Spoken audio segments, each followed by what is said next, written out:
This week we're talking about sacred geometry in the form of buildings, be they ancient or modern, modern in the terms of Gothic, which isn't necessarily today's modern, but much later than the ancient people that we bring on the show quite often. My guest today is Charlie Zeis. He is a research investigator. He has written a book called 76.345 Exploring the Hidden Secrets of the Golden Ratio. More importantly, he founded an organization called Pyramid Science Foundation. And I've had a chance to look at the book, and he's got some new data that he has discovered in his research, not only on the cathedrals, but sacred geometry. We haven't talked enough about sacred geometry and the importance of its effect on human biology, human body, mind, and spirit. And this is a lost science. It's really a lost science. And as we'll learn today, we're not incorporating sacred geometry in our architecture today. And God knows what the hell that's doing to our bodies, most notably our minds and our spirit when we sit in one of these contraptions. So, Charlie, welcome to Earth Ancients. Great to have you on the program. Cliff, thanks for having me. I'm really looking forward to the discussion today. Let's talk about your discovery. You describe in your book that you were watching a Gaia program with Dave Wilcox on his research. I guess Mhm. it's the wisdom teaching series. Right. And what did he bring up specifically that kind of triggered your interest in this sacred Yeah. geometry? Well, it was about 8.5 years ago now. David did a 10-part series on Gaia on pyramids and specifically on the new pyramids that had been built in Russia over the last 30 years, which are now known as the Russian pyramids. They're contemporary pyramids. And so David gave a lot of information about the health benefits, the free energy aspects to the geometry and agricultural benefits, material science benefits. There's so many wonderful experiments that were done here. I was a biology major in college, Cliff. So, I started to get intrigued by the science, but I also was totally unfamiliar with any of this information. I was a newbie at the time. So I started to say, well, what could it be that's allowing this just geometry to create all of these wonderful health and free energy and agricultural and so forth benefits. So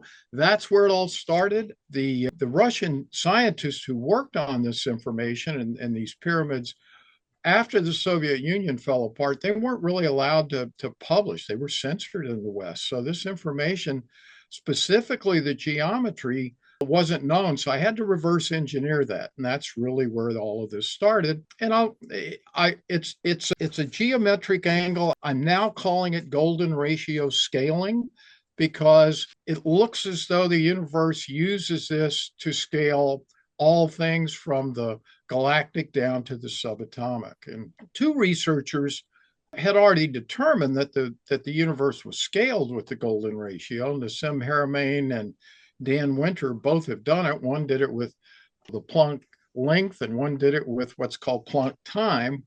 But they both confirm that the universe is scaled in phi. So that's how I got started. And one thing led to another. After I realized that it was in the pyramids, then I started to find it in architecture literally all over the world. And that's a big part of my research has been to study that architecture over the last 6 years. And, Hmm. last year I was able to determine that every Gothic cathedral steeple has the golden ratio in it. I was able to figure out the math and the geometry and figure that out. So, we've known about this for thousands of years, but the really, really interesting stuff that I'm just working on now, Cliff, I'm putting out a new book, which is going to go into this in much greater depth, which is the world of fluid dynamics. For those who aren't familiar with mechanical engineering, fluid dynamics is it's the subset within mechanical engineering that studies how forms can move through different types of fluids. It can be a gas like the air, or it can be water. So fluid dynamics covers all of that. And, we can get into that later as well. But my information that I've put together has definitely proven that this geometric angle, although it's not known in the fluid dynamics community, this golden ratio scaling is at the heart of nose cones and aerodynamics and fluid dynamics throughout the world. This sacred geometry is important, but it looks like the previous epoch, the previous civilizations understood this intimately and not only built it into their dwellings, but used it in a number of different ways. What is sacred geometry, first of all, but more importantly, how does it work? Well, one of the toughest questions to answer, I think, Cliff, with people who even work in this field is what sacred geometry is. But I'm going to give you, a definition that kind of works for me. It's geometry that's associated with the creative process. And Plato wrote, he taught his students what is called the quadrivium, and it shows that mathematics and geometry and harmonics all have a big role to play in the creation of our physical experience. And as it turns out, through my research, the golden ratio is probably at the heart of sacred geometry because it's the golden ratio that's showing up in all of these situations. So Mhm. that would be the best way for me to describe it. When you Okay. see the golden ratio, you know that you're onto something that's significant because it's literally built into the system of the fabric of the ether. And when we have a building, say the Great Pyramid at Giza, or other ancient buildings that have the golden ratio system and sacred geometry, what is this doing to biology? What is this doing to the body, mind, and spirit that is important to understand? Well, there's some research that was done 30, 40 years ago in Russia by a torsion physicist named Anatoly Akimov. And what he did, he took some fluids from the body and was able to demonstrate that any pyramid or cone that contains the golden ratio in its geometry is able to act as what he called a passive torsion generator. In this specific context, he was studying what are called micelles that can be grown from fluids inside the body. And when he put a petri dish of these micelles underneath a pyramid or a cone that had this golden ratio in it, these micellular structures grew very, very rapidly. So it's a great way of demonstrating that the golden ratio has this effect of concentrating energy. When you get into harmonics, this is called constructive interference. If you can line up your waves such that they come together at the same point, you're going to concentrate that wave and concentrate that energy, and that's what the golden ratio does. It's nature's natural scaling ratio. So whether it's health, it's going to produce a coherent field around you. Whether it's free energy, it's going to create ionization fields, which actually help to reduce viral load in the body. But interestingly enough, those same ions are the ions that can be harvested and were harvested in ancient or in civilizations past. I'm sure you've talked about the Tartarian Empire, and you look at all of these ancient structures, and sure enough, they have all of these technologies, whether it be fractal antennas or balls of mercury and other antiquitech that could harvest these ions from the sky.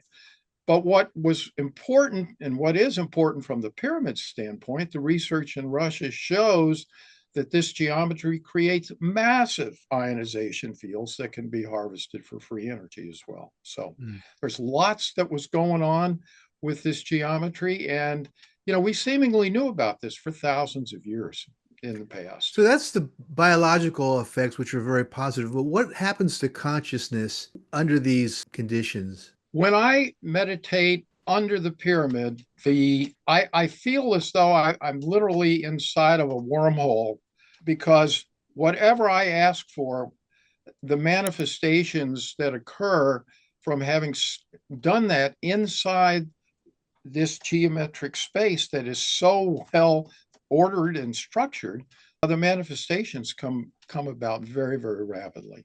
So I can tell you that it's like having a direct line to the universe, because the the reality that I experience from after putting out my request to the universe, they come along pretty rapidly. That's pretty cool. So Yeah, it it is. has a manifestation quality to it. But for those, I mean, I've been meditating for over 30 years, and I'm wondering, does it enhance meditation because you're leaving a certain space and moving into quantum areas? Or is it that this certain structure links with the body's unseen processes and enhances them exponentially? Well, for one thing, this geometry is found in our DNA.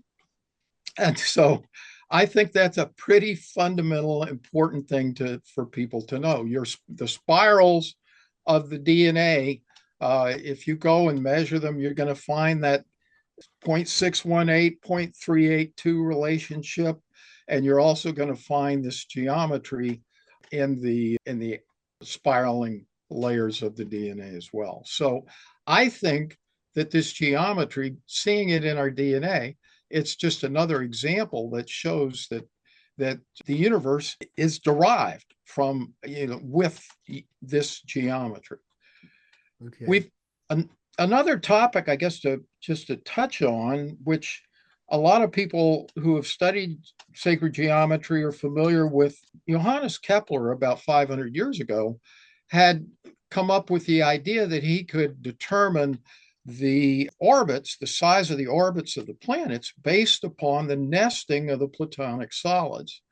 And when he did that, it kind of worked pretty well, but it was really an inappropriate attempt to use that knowledge. But what is fascinating is that the platonic solids scale and nest, whichever, it's a complex topic without diagrams to talk about. But essentially, it's like a Russian doll. You've seen these Russian dolls where you can take one layer and then there's the next layer and so forth. Well, Yeah. that's really the way the platonic solids work. And sure enough, they nest and scale at the exact same geometric angle as the golden ratio scaling geometry angle that I found. So Hmm. this isn't an accident. The platonic solids can scale, and this is their preferred pathway. This is the pathway that they use to scale from one icosahedron to the next bigger one or smaller one, depending on whether you're scaling in larger or smaller scaling techniques. So very fascinating. There's so many things that been that have, we've lost in the last 500 or 600 years in this regard that are now coming home, and we're seeing that they all fit together. And so much of this is due to the research. A lot of people say, oh, well, architecture is fine, but you can draw any golden ratio pyramid or cone just with a compass and a straight edge, which is true. But what this research into fluid dynamics proves to us is that this geometry is embedded in the fabric of the universe as well. And knowing that, we can use that to our advantage. So our ancestors used this technology, sacred geometry, and the golden ratio, but it must be ancient. It must be tens of thousands of years old. And in a minute here, we're going to talk about some of the buildings. Yeah. Let's talk about the specific angle that you have uncovered and how you found this angle and how you use it to measure not only the cathedrals of Europe, but also ancient structures found around the world. Yeah. Yeah. Well, the person who ran the research project for the Russian government was Alexander Golod. And Dr. Golod has stated on his website, and that, by the way, is pyramids.ru for those who would like to look it up. Look it up on Google Chrome. It is in Russian, but you can translate it with Google Chrome to English. And so he tells us that the golden ratio is embedded in there, but as I said, their research was not allowed to be published in the West. So I didn't have any idea. I wanted to make these things and try to see how they work. But the first thing I had to do was figure out the geometry. So there was no simple, like two-dimensional relationship such as there is in the Giza pyramid. You can find phi as a relationship between the base length and the height, or the slant height, the sides of the pyramid.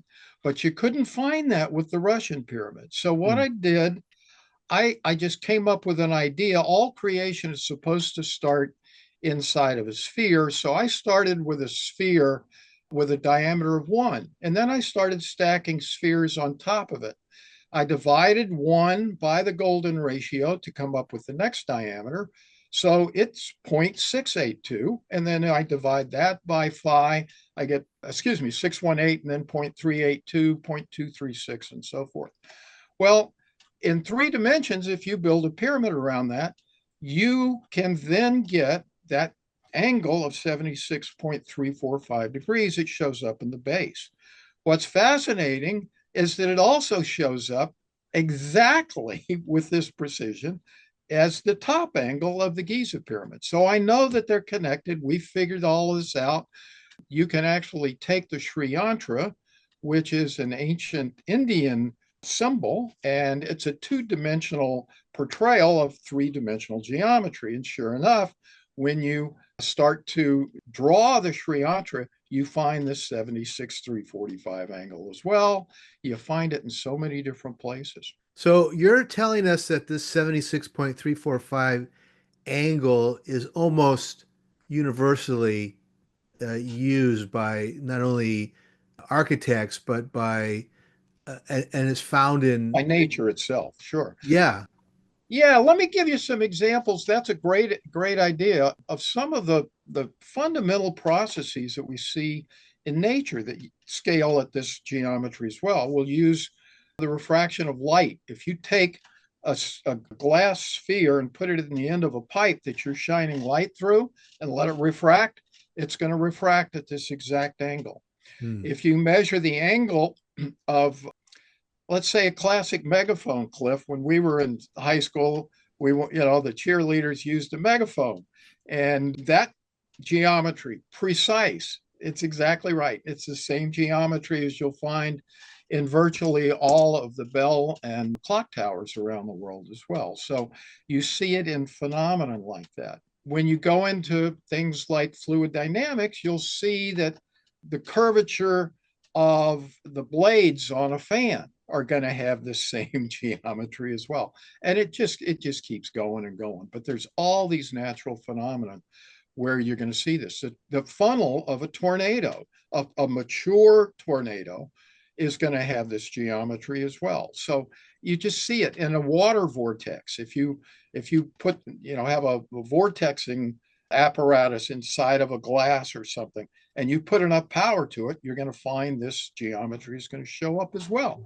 So it's not a surprise that the nose cones of the rockets are going to be this geometry, and the optimum angle for creating thrust in a rocket engine nozzle is going to be this But geometry. this is it's a lost physics and science, isn't it? Because we don't teach this in our universities anymore. No. And it looks like it was blueprinted by our ancient ancestors tens of thousands of years ago. So it became common knowledge. You're working with earth energies, earth dynamics, right? That's right. That's right. And when you look at fluid dynamics, to give you a few examples, yeah, I've been able to trace this geometric angle back 75,000 years. And it's in something that is extremely common, which is the arrowhead in a bow and arrow. It's going to have this geometry. And there are arrowheads that have been found that date back with carbon dating at least 75,000 years. Another example, we've all used boomerangs. I had a boomerang when I was a kid. Well, a boomerang is an airfoil. That's what is an airfoil? It's like a wing. It's something that provides lift. And so they had to, for a boomerang to work, you have to know this geometry, and you have to build it in to, and they knew it. So there are old drawings in caves of rocket ships and spaceships and all this stuff, and old artifacts from Central America, South America, Africa. I've measured all of them, and they all have the same aerodynamic geometric angles that we find in our contemporary aerodynamics today. So Mm. we didn't learn this stuff by building wind tunnels. It was inherited. For example, the V2 rocket that the Nazis developed during World War II, which was really the basis for all post World War II aerodynamics, it was based off of the 8 millimeter Mauser bullet. And the front end of the bullet, they didn't change anything for the rocket. So how did they know? How did they figure out the right geometry for a bullet in the 19th century when they didn't have, wind tunnels? Well, this is knowledge that's been around for thousands of years. That's all. Let's talk about some of the examples you give in your book, Exploring the Hidden Secrets of the Golden Ratio. Neurologic people of Sardinia. Now, Yeah, this is amazing to me because these conical towers that you highlight, I mean, you're so impressed with them. You spend the first part of your book literally yeah, tracking almost every one of them on the island.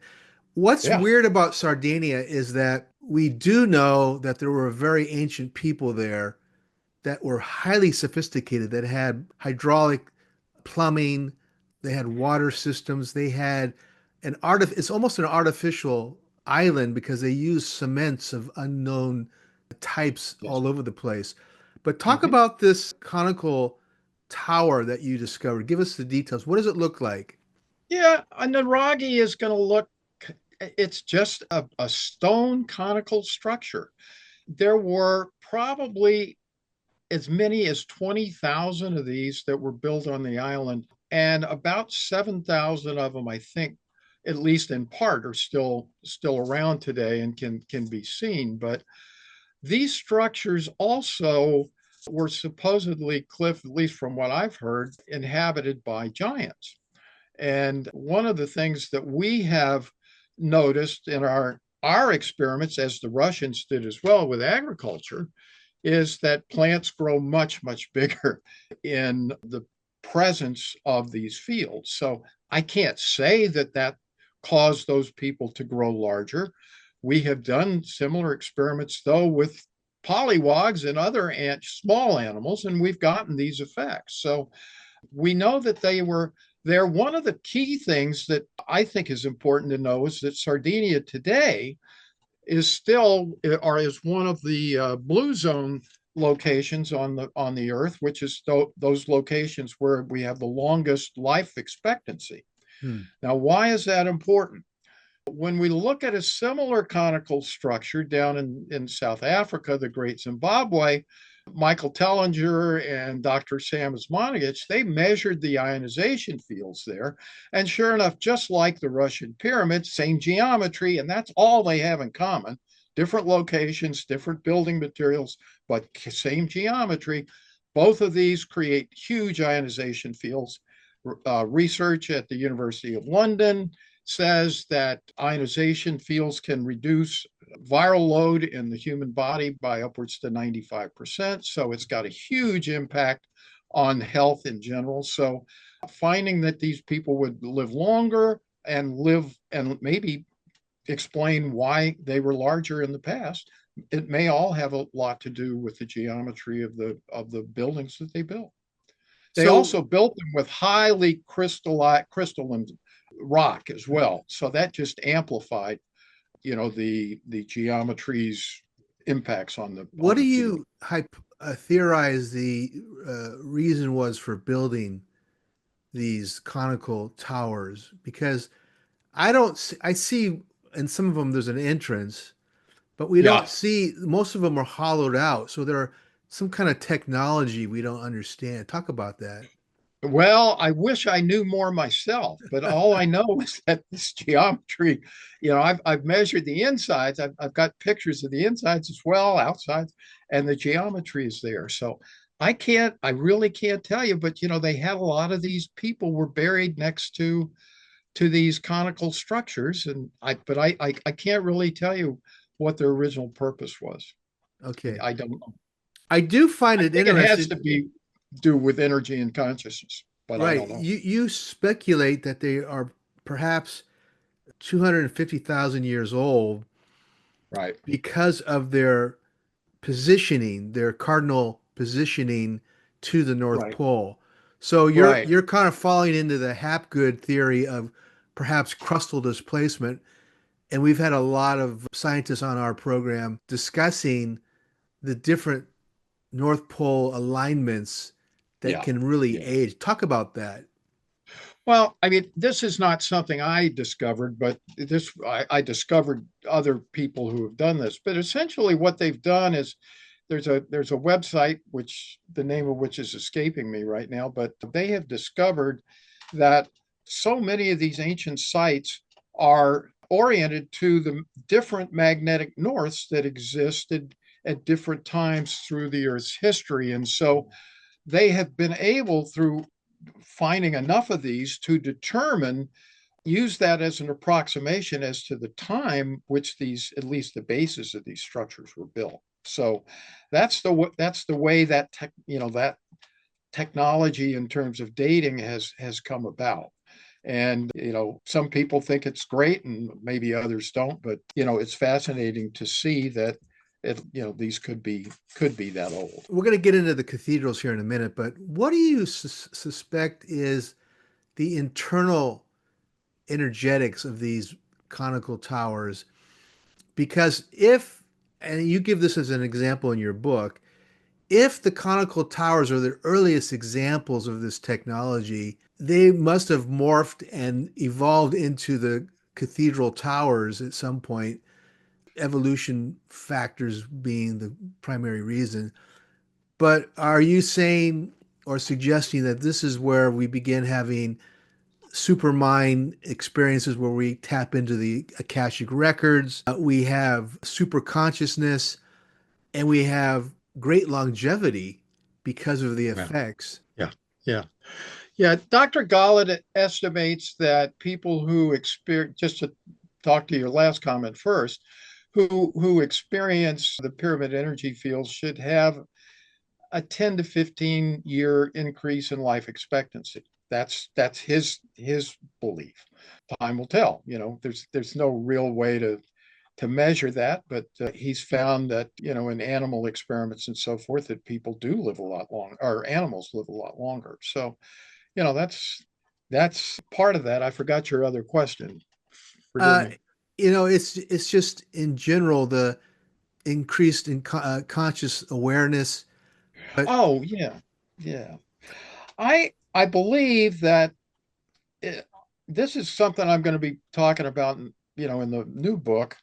The geometry and the mathematics and the harmonics all tend to indicate that there's a specific reason why this geometry harmonically will do that. And as I mentioned earlier, once if you can line up not just the main harmonic, but the major fifth and the fourth, the other harmonic, and you do that in conjunction with the arithmetic, harmonic, and geometric means. This is kind of getting heavy here, but all of those are necessary. You need to have them line up appropriately, and it seems as though that's what this geometry does. So hmm. when I sit in the pyramid and I put out a request, I mean, I feel as though I've got a direct connection to my higher source, to my higher self.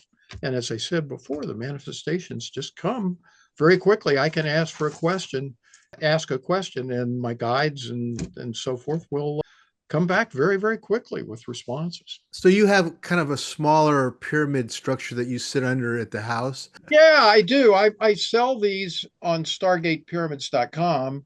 And yeah, we actually have about five of them in the house, three big ones and two small ones for the pets. Amazing. I am curious because you spend a great deal of time with these towers and these cathedrals throughout Europe. I think there's like Yeah. 131 or two or something like that that you Yep. were looking Hmm. at. Yeah. Are the towers beacons to draw energy into the main body of the cathedral where people are sitting, or what is your theory on how they actually work? Well, since the field that any pyramid or cone is acting on is actually coming from below. It's not, in that structure. So the torsion fields that we're dealing with are actually they come and they hit the earth, but when they go to the center of the earth, they start to bounce back. So we're actually picking up some torsion fields that are coming out of the earth, and that's what we're working with. So inside a cathedral, they're going to be working on the harmonics that exist, inside that particular cathedral, and they're going to be able to amplify that into the outside atmosphere. I haven't really studied the interaction of each cathedral is going to have a standing harmonic wave frequency. There's a researcher in London who has done this on several English cathedrals, and each one of them has a unique frequency. So it could either be that standing wave frequency that gets enhanced, but don't forget that all of these Gothic cathedrals have huge pipe organs in them. And so I believe that what's really happening is that that's being amplified into the area, the surrounding area, and it's having positive benefits, not just to the people that are in the cathedral, but in the surrounding environment as well. I'm curious to your knowledge about the Templar Knights because we've had people on the program that believe that the Templar Knights understood the various telluric fields, these geometric or not geometric, geological anomalies that would pulse telluric energy up from the earth.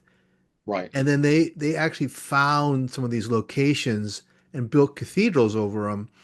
right. If you have a telluric energy field coming from underground and you Yeah, have these amazing steeples that you highlight in your book, what's the yeah. effect on people that are sitting in these cathedrals? Well, I mean, first of all, I mean, I think we have to look at the steeples probably in conjunction with the organs as well. That's my theory, because I think that they were probably meant to have an impact on the environment around them. It may be that other forces are able to capture that energy. It comes up in a pretty straight vertical field from the tip of the steeple or the pyramid. So it could be that it was being used by others, taking that energy and using it in some positive way or negative way.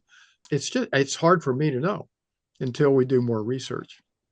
One thing that I will say though, and we have, each of there are six geometries that show up in the Gothic cathedral steeples. One of them is the geometry of the Giza pyramid, and one of them is the geometry that's right behind you, in that hieroglyph, which is the Russian pyramid. Well, just to go through the math, if you take a common base length of 2 for those two pyramids, the Giza pyramid would have sides going up and touching at the top with a length of phi, or golden ratio 1.618. The Russian, it's 3 phi cubed, 4.326. But if there's one geometry in the middle, and then there's 3 steeper ones. So I theorized, well, if I know one is phi and one's phi cubed, the one in the middle might be phi squared, and then the 3 steeper ones, 5, 4th, 5th, and 6th. And that's essentially how I figured it out. Now, there's much, much more to do there, Cliff, because they were teaching us an advanced amount of knowledge in terms of the steeple that they demonstrated with. They used only cones, 4-sided or 6-sided steeples. And you may say, well, why is that important? It's starting to show. I don't want to go into this because it's highly technical, but the bottom line result is it looks as though perspective and orientation are what they were trying to explain to us. And my theory that I want to at least research once I get the book finished is whether or not this perspective and orientation in these higher dimensions, these steeper geometries, may actually connect in some way with connecting to higher dimensions, if that makes sense. The geometry of those may have something to do with that. And that's my kind of my question on these cathedrals. If they are creating these towers and they're sitting on top of unusual anomalous energy fields coming from the earth, what is Yeah. the force that's being created? What are people experiencing in these cathedrals? Because it goes beyond our prayers and our blessings and our hopes for a better life. Of course, we're talking about the medieval, one of the worst periods in man's history. These people must be getting high as a kite, Well, or that's right. or what? Well, I mean, it's is it a mental orgasmic, or what is it? What's going on? Well, one of the theories that one can easily propose once you see the fluid dynamics information is that these were, in fact, potentially power plants, energy generating facilities. There's a variety of cathedrals, mostly in Italy, but you'll see some of them in South America as well, that have the characteristic alternating red and white horizontal stripes. Now, that's the exact same painting configuration that we see in all of our electrical towers today, the high towers. That's what the FAA tells everybody to paint because it's easy to see. Well, it may be easy to see, but there's a whole bunch of cathedrals around the world that seem to have this very configuration and have, the antiquitech, as it's called, that seems to be associated with free energy. So we see the same thing in the ancient Hindu temples and Buddhist temples in India and Southeast Asia. You see the balls of mercury that are up on top of the buildings, and in the presence of an electromagnetic field, they're going to spin. And I don't know how that technology worked, but I do know that it's associated with every building where you see this 76-345 geometry. Yeah, your book reveals examples of religious architecture. You just mentioned Hindu temples, mosques, and of course, Yeah, cathedrals. We don't have any writing on the purpose, though. We only attribute it to a religious architecture or religious that's design. right. But That's right. it's very likely, and I'm listening to what you have to say, that perhaps these buildings were had another purpose. Yes.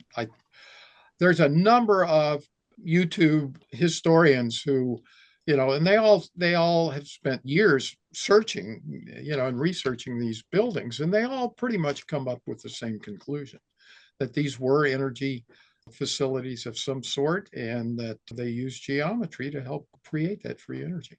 Now we know the temples in Egypt, like I always reference the Hathor Temple in Dendera, sits on a geological anomaly that is, you can feel it when you go Mm-hmm. there.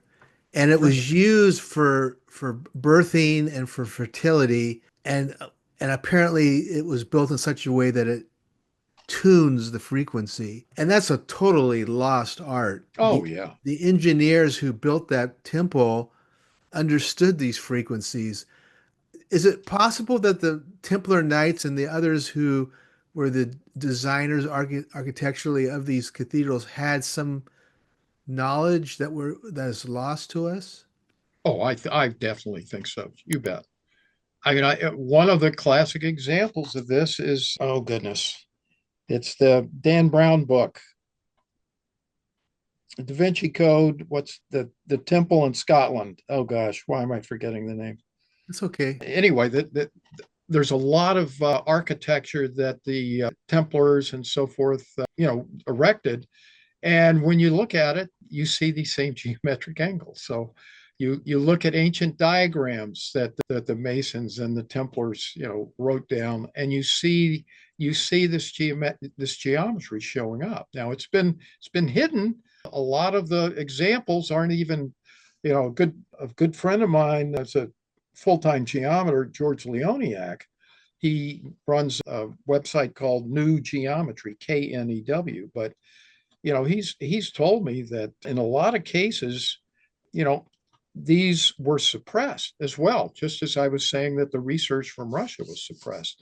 You can't find a lot of these in classic books on sacred geometry, diagrams, and so forth. But there's a concerted effort to keep this out of the mainstream. And that's because of the tremendous healing power that this technology could bring about, or is it the whole apple, which could be Well, enhanced cognition? I think it's the whole apple, so to speak. I mean, let's talk about let's talk about health. Of course, if I'm 72, so I started building these 7 years ago, and I haven't been sick. And I used to get sick a lot.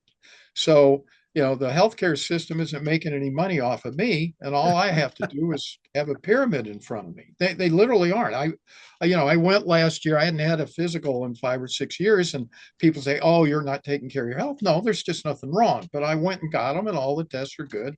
And I don't. So that's part of it. If we could cut our healthcare expenditures in half, think what that would do to this country. That's And I mean that. Mine have been cut by 95%. We have done studies as well with a group of 50 people during the early days of COVID. Everyone presented with their symptoms. And after a half an hour of sound healing inside the pyramid, all the symptoms were gone. A couple of people needed a second session. So we know that the health works. Now let's talk about free energy. I honestly believe we lived in a culture, in a world that up until maybe 200 years ago knew how to create free energy. We've got pictures. I've got pictures that are in the book, and there will more that will be in the upcoming book, of pyramidal structures in the 1500s producing free energy in Paris, and lights and so forth. So, you just have to question what's going on. So yeah, if this produces health and it can produce free energy, that in and of itself is those two industries alone are going to have enough power to keep this from being put out in the public. you speak a lot about the Russian pyramids, and they have one that you feature in your book. Yeah. It's a lot smaller than the Giza pyramid, Oh yeah. Oh but yeah. it also has a lot of very unusual properties. Talk about it a little bit and what some of the experiments have shown. Yeah. I mean, first to talk about free energy, they put capacitors on the top of the pyramid. They immediately charged and flew off into the atmosphere. They measured a field off of this 44-meter pyramid that could be measured up to 150 miles away. They calculated that if they were to recreate the ionization field with electricity, electromagnetically, that it would take all of the electric generating capacity in Russia to recreate that field. So these are enormous fields. But now let's talk health. There were 20 babies that were premature, born in Russian hospitals. All of them, according to the test, should have died, but they were given drops of water that were energized inside of a pyramid, and every single one of them survived, and every one of them should have died. In other tests, cancers, tumors declined by 95%. There was in fact, this is in the news. There was a city of Astrakhan, which is in Russia. It was in the news just this last week. It has some dirty chemical plants, and there's a town about 30 miles. In fact, it was so bad, they took all of the towns and moved the people out for about 15 kilometers. But this one was about 25 kilometers away. And so they built a pyramid in between, and the number of deaths from airborne diseases and cancers, airborne cancers and so forth, decreased by 95% in 2 years. There's so much of this that goes on. Agricultural production. You can store seeds before you plant them inside the pyramid, and they will grow 200% bigger than those that were not. If you put one out in the field, they'll grow 400% bigger. So there's tons of stuff here. And, you know, unless it's easy for people to say, oh, this is Russia conspiracy theory and all that kind of stuff. And that's not what this is. This is you know, the A team scientists from one of the very, very top scientific countries in the world. Talk about the shape of these pyramids, though, because I think it's what, 100 feet tall, maybe, no, maybe more than 100 feet, but they're Yeah, it's about thin, and I guess they make them so that you can walk and be inside of them. that's right. I mean, quite honestly, that's a perfect picture behind you there next to the Ankh. That shows you exactly what the It kind basic of looks like structure. that. You're right. Yeah. Well, it's exactly right. We've measured it, and it's exactly right. They knew this, and in fact, when you do an overlay, you can almost see that they understood this golden ratio scaling concept. There's Mhm. a lot of information there. But anyway, yeah, they're going to be taller. The ones that I make, for example, you can sit in them if you'd like in a chair. If you make it taller yet, you can stand up inside of it. But each some I don't make mine with walls because they don't seem to be necessary, but Mhm. they may be helpful. I would also say that cones work just as well, if not a little bit better than pyramids do, but they're a lot more difficult to make. How So, are you making your pyramids with just the outer frame and yeah, you sit within the frame? right. Now we use PVC pipe, and what I do is I put just like the pyramids are made with high crystalline or high quartz content rock, we put high quartz content sand into our pyramids, and that helps to amplify them. We also perform a process that was developed by researcher Wilhelm Reich, which he calls bionization. If you alternately freeze and then boil sand or any other gemstones for that matter, crystal generally needs to be recharged periodically. But if you will go through this process, it retains the energy that is infused into it permanently. But anyway, that's a way to infuse it. We use at this point the just dowsing scales and things like that. We've purchased recently a biowell machine, so my partner Lisa is learning that, and we're going to be starting to do more research with that. But basically, by measuring life force energy, we can see that my life force energy outside of the pyramid might be 20,000, and the number is just a marker. But when I'm inside, it's in the millions. So that tells you, there's a huge increase in my life force energy when I'm inside the pyramid. And what would you say is a practice when you're sitting inside this pyramid? You've already mentioned meditation is Yeah, enhanced. What else yeah, is enhanced when you're in there? yeah. I mean, to me, meditation is a calmness, but I also manifest. So to me, that's a whole different process. Talk about that. So What is it? What are you doing when you're manifesting? Are you intending with a specific line of dialogue? Talk about your technique. yeah, I mean, a lot of my research ideas have come from humans on this plane of existence, but a lot of it hasn't. And so I'll ask for, where do I need to go what do I need to do to research the answer to this question? Or, where else should I go to find, this geometry or whatever question I may have? And or if I need resources, I ask for those, and they come. So, but So it so works. you're sounding like you're receiving more data from we. I mean, I think of it as the Akashic records, which we speak about a great Absolutely. deal here. But it Yeah, could be another field that you have opened when you sit underneath this pyramid. that's right.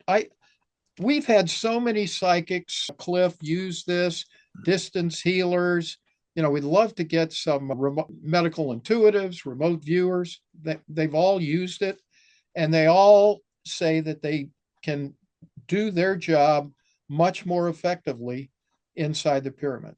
So The psychics who have used this, they don't work with it unless they don't work anymore unless they can be inside of it because they know how much more effective it is.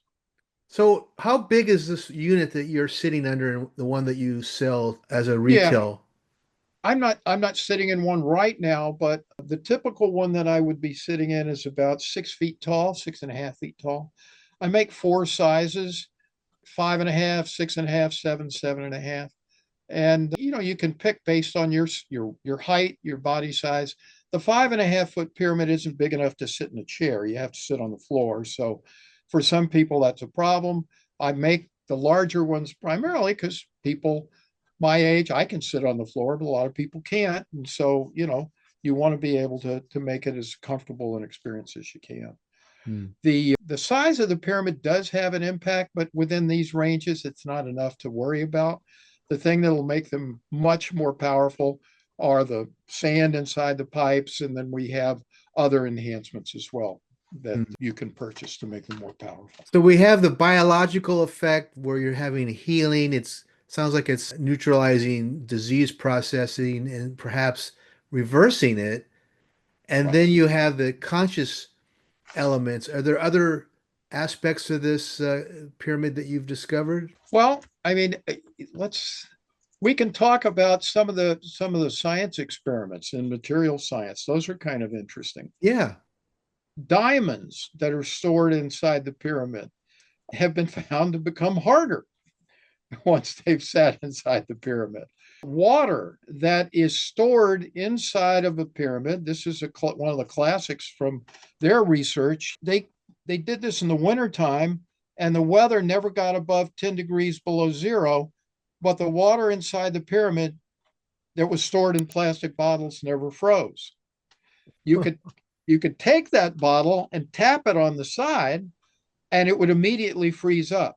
But there was something going on there that, yeah, it changes the conductivity of semiconductors, can reduce the heat buildup in semiconductors and increase the flow of electricity and so forth. So Mhm. there's just, you name it, it can stop major storms in its tracks.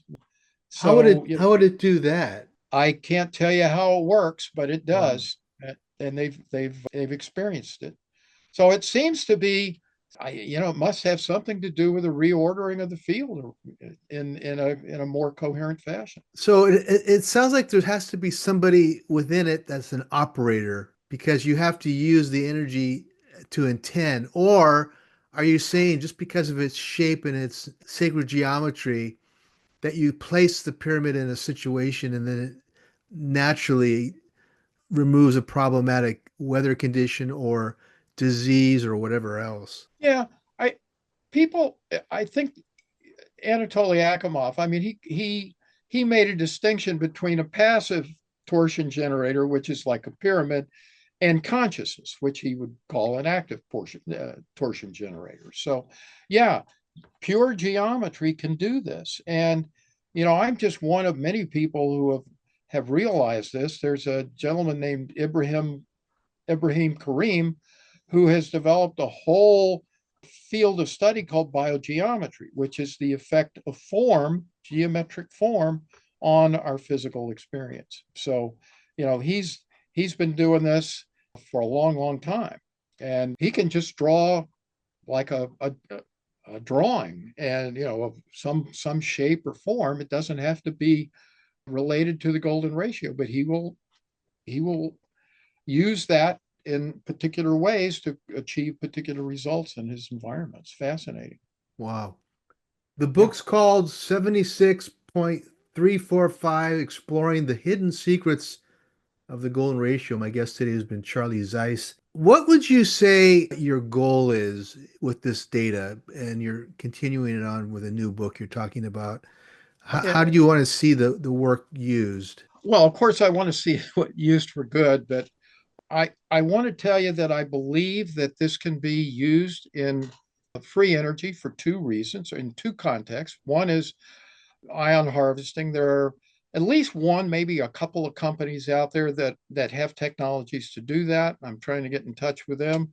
so that we can prove this. Why is this important? Wind and solar are limited by the sunshine and by the wind. Free energy through ion harvesting is not going to have those. So if we could find that by putting these technologies together through, an ion harvesting with an ion generating technology, we may be able to have a huge impact on energy. Obviously, as well in healthcare, I think if we could get one of these pyramids in every household, we'd reduce our healthcare expenditures tremendously as well. There is one other place that this is of interest, and it's a national security question. I have measured literally thousands of missiles and rockets and steeples and so forth with this geometry. And there's only one situation that I have found in the world of fluid dynamics where this geometry isn't used, and that's in the unsuccessful US hypersonic glide vehicles. I have blueprints from the internet. If they're valid, they're 7 degrees off, and that's why we can't fly. We can fly them fast enough. We were achieving 13 to 15,000 mile an hour flight speeds, but they burn up in the atmosphere. Well, that's due to geometry, likely, very likely, and they're 7 degrees off. I'm not familiar with those. That's another example. Is that a new type of craft that they're using for subsonic? For hypersonic vehicles. Oh, hypersonic. Yeah, I mean, we've heard about this in the news the last few weeks. The Oreshnik hypersonic missile that Russia used against Ukraine. Well, see, China has them, Iran has them, India has them, and we don't, and that's destabilizing. So, I don't know if this is the total answer to why we don't have them, but like I say, that's another example. I would like to see us in a world of peace, to be honest. But, in the absence of that, this is a very unstable environment internationally because we don't have that missile. So our only option is to use nuclear if we're getting creamed. So that's another one. And finally, a lot of companies are trying to use implosion physics for nuclear fusion. We've achieved fusion in the past, but we haven't gotten it efficient enough to where it's what's called over unity, where the amount of energy input is less than what comes out. We're under unity right now. But if we use this geometry, there's 3 or 4, maybe 5 companies that are using implosion as a concept. If we got that geometry right, we might be able to get nuclear fusion going as well. So that's 3 or 4 different major things that could come out of this research. We don't here in the United States seem to have any link to pyramid science at all, but the Russians do. Are they taking it seriously, or is it just an offshoot of some handful of scientists who find it a benefit? Dr. Golod, I only had a chance to talk to him once, but I know that he continues to know that the secrets and the technology in these pyramids could be profound. He even thinks that the value of pyramid science could be greater than the oil and gas industry in Russia. So, wow, if you take that at face value, he may in fact be talking about free energy. I don't know, but there's a tremendous amount of research that could be done. If we have a new administration that's actually going to take healthcare seriously, it would be great to get some funding to be able to recreate these experiments from Russia, have them documented properly, and get this into our medicine. But right now, our medical system is, it's caught up in, it's held hostage. broken. So, yeah, and broken. Charlie Zeis, a pleasure having you on the program. Give everybody your contact information, first to Pyramid Science Foundation and then other websites and social media contact areas. Sure. We are, the foundation's website is pyramidsciencefoundation.org. I have a website, stargatepyramids.com, which sells the pyramids that I sell, but it also has all of the Russian pyramid research on that website. And then finally, if you want to see our videos, I put together a number of documentaries in the last year or two, one on Gothic cathedrals, more recently on fluid dynamics. And those can be found at the Pyramid Science Foundation page at both YouTube and Rumble. Fantastic. And so again, if people want to buy that small, I guess you can call it a portable pyramid, it's Stargate what again? Stargate.com? Pyramids. Stargate Pyramids. Okay. Yeah, with an S on the end, pyramids.com. Fantastic. Charlie, a real pleasure having you on the program, and I Thank you, appreciate Cliff. the information. And for those of you listening, his book 76.345 is huge. So be aware that it's going to come in a large box. I purchased it, and it's only about 30 bucks, I think, 32 maybe. Yeah. And it is filled with color photographs of ancient structures and somewhat newer structures from around the world. So it really is kind of a cool book. So, hey, continued success, Charlie, and thanks for joining me. Thank you, Cliff. Have a great new year.